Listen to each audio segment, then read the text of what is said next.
Hi guys, welcome to Bees Bites. In today's video, we're going to do a pantry clean out and make 3 different recipes using canned and dried food and a few pantry staples. Like many of you, I'm trying to get creative in the kitchen with the ingredients that I have.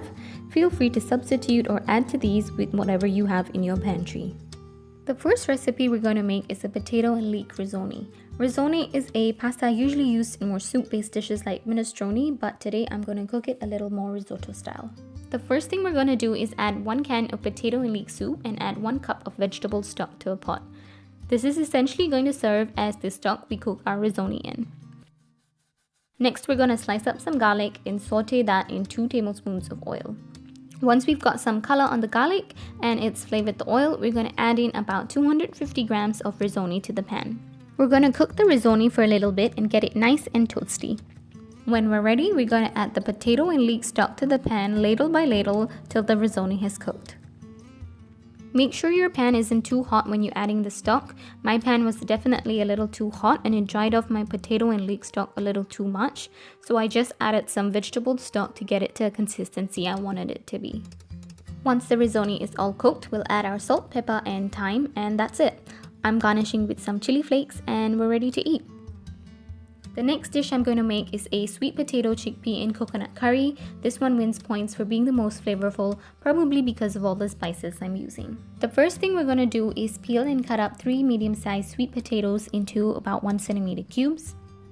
Next, we're going to slice up an onion, 3 to 4 cloves of garlic, and about an inch of ginger.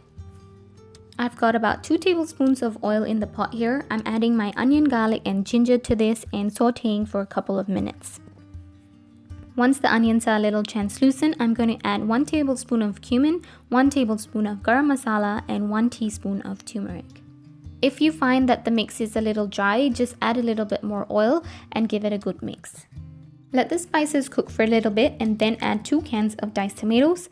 What I usually do as well is wash the can out with some water just to make sure that I'm getting all the tomato that's stuck to the side of the cans. This is something my mom used to do as well, and I find it's great for minimizing waste. Just don't overdo it. I've added probably about half a cup of water here. Next, we're going to add in the sweet potato and we're going to cover the pot and let the sweet potato cook through. Once the sweet potatoes are cooked, I'm going to add 2 cans of chickpeas, 200 ml of coconut milk, and a pinch or more of pepper and chili flakes. You can use chili powder as well if you'd like. At this point, I would have also added in some coriander, but I didn't have any, so feel free to add in if you have some on hand. Then we're just going to let it cook for a couple of minutes and that's it. Serve it with some lime and have it with rice, naan or roti. The last dish I'm making is a butternut pumpkin pasta. I usually have this as a soup with some toasted bread when I'm feeling a little lazy, but I decided to turn this into a pasta sauce and make it into a dish. And now instead of just being a meal for 1, you've got a meal for 4. The first thing we're going to do is chop an onion. I like to run my knife through the onions using the pivot method just to make sure I've got an even chop throughout. Next, we're going to finely chop 3 cloves of garlic. A trick to easily get the skin off the garlic is to take your knife and lay it flat on the clove. Press down hard using the palm of your hand till you feel the garlic crack, and that's it. You'll be able to easily remove the skin. The next thing we're going to do is boil some water and cook whatever pasta you're using as per the packet instructions. Don't forget to salt the water as well. While the pasta cooks, I'm going to add about 2 tablespoons of oil to a pot and saute the onion and garlic for a couple of minutes till the onions get a bit translucent. Then I'm going to add my can of butternut pumpkin soup and 1 cup of vegetable stock and give that a good mix. Then I'm going to add salt and pepper and a good pinch of red chili flakes and let that cook.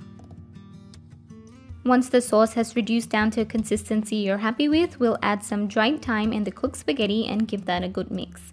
Ideally, we want the sauce to be thick enough to coat the spaghetti nicely. And that's it. We'll garnish with a little bit more thyme and it's ready to eat.